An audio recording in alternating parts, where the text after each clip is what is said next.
Il venait de livrer le secret du soleil et voulut écrire le poème de sa vie. Pourquoi des cristaux dans son sang? Pourquoi des globules dans son rire?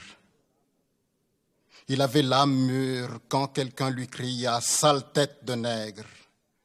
Depuis, il lui reste l'acte suave de son rire et l'arbre géant d'une déchirure vive.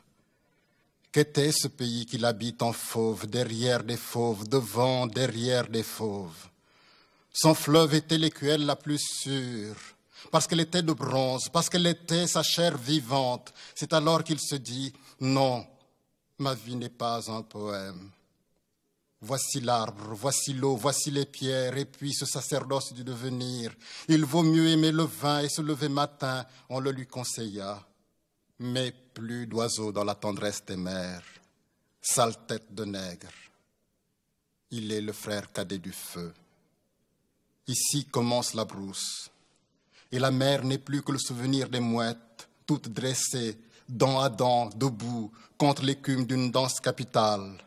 L'arbre était le plus feuillu, l'écorce de l'arbre était la plus tendre. Après la brousse brûlée, que dire de plus?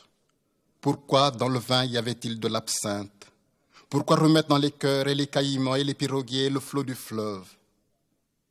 Le grain de sable entre deux dents, est-ce ainsi qu'on broie le monde? Non. Non, son fleuve était l'écuelle la plus suave, la plus sûre, c'était sa chair la plus vive. Ici commence son poème de vie.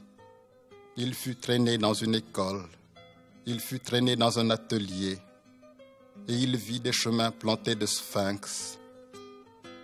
Il lui reste l'arc suave de son rire, puis l'arbre, puis l'eau, puis les feuilles.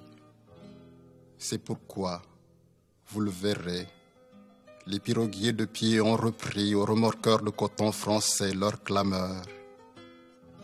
Ce vol est un vol de colombes. Les sangsues ignoraient l'aigreur de ce sang-là, dans l'écuelle la plus saine. Sale tête de nègre, voici ma tête congolaise, c'est l'écuelle la plus saine.